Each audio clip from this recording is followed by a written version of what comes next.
Well, for more on this developing story and Canada's evolving geopolitical position, we're joined now by Jacques Shore, Government Affairs and Trade Partner at Gowling WLG.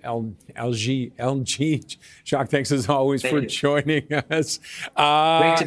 Great to be with you, Roger, and Happy New Year to you. And Happy New Year to you as well. It's been an interesting New Year so far all around. Let's talk about this journey to China for Carney. Where do you think this is going? What do you think will come out of it? Well, I think that he's going to China certainly at a very interesting time.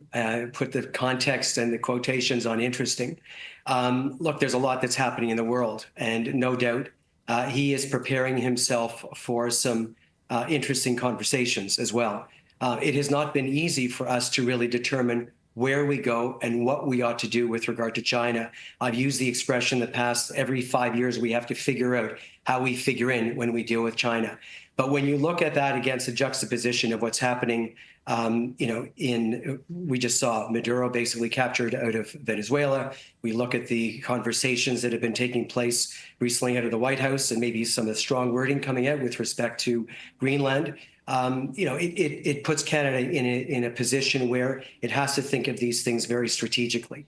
We have to be very careful. I think, first of all, Absolutely. I'm always reminded by the fact that Americans are our best friends. They are great friends of us. As difficult as it is to deal, perhaps at the moment, with the current administration, bottom line is our relationships are strong.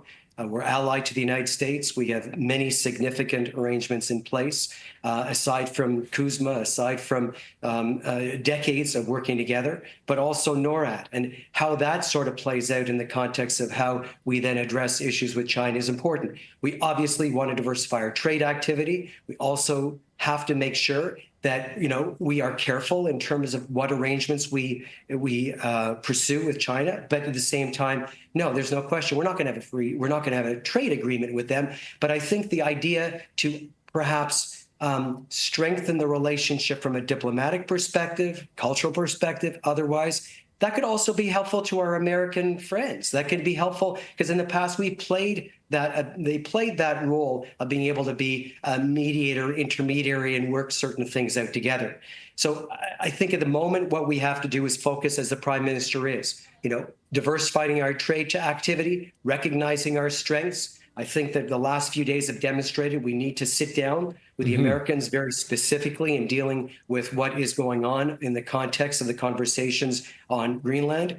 We are neighboring to Greenland. We have a tremendous affinity in working together on the circumpolar group. We have special relationships there where Canada, I think, can play an important role in maybe minimizing some of the tough talk or things that are going on.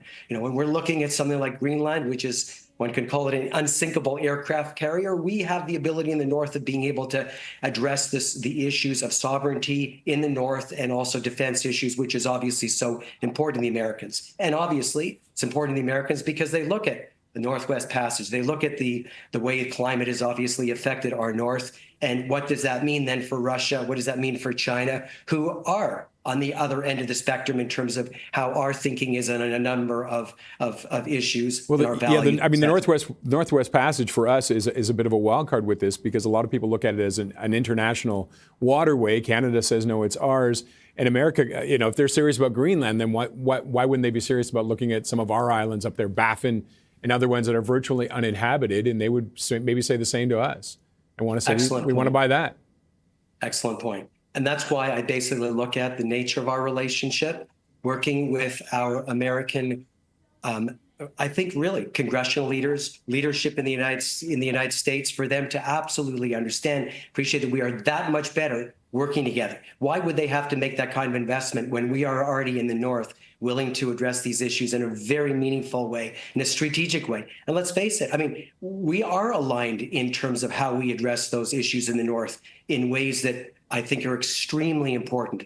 And, I look at critical minerals. I look at the ability of being able to grow opportunities together with Americans without having to intercede and take over anything. It's how we can actually manage those relationships together. Mark Wiseman, our new ambassador, has his work cut out for him. And I'm absolutely confident that in the way in which the Prime Minister and the new ambassador are addressing these issues with others, we will succeed. But again, comes down to how do we deal with China in a way that's beneficial, extremely beneficial to Canada, but at the same time, not going to in any way affect our relationship with the United States, which I think has to be for us at the moment a key priority, along with Europe and along with the other like-minded countries that are our allies. And just quickly before we go, if you can, how much of a factor will Venezuela be with CUSMA with the negotiations, do you think?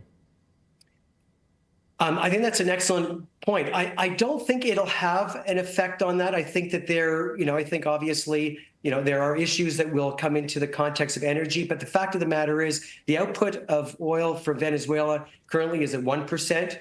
10 years ago was 2%. So it's not like that's going to make any significant difference. Our oil is a far, I would say, a far better one to basically refine and to deal with. And I think at the end of the day, our markets, I think what I see is opportunities for us to look for new markets, as Danielle Smith has said, but at the same time, focus on what we do best in being able to get that oil to markets. And I don't think I'd be that concerned about, at this moment, I don't see the competition coming from Venezuela. All right, we'll have to wrap it up there, but Jacques, always a pleasure to talk to you. Thank you, sir, for joining us. Great being with you. Thanks so much, Roger. Jacques Shore is Government Affairs and Trade Partner at Gowling WLG.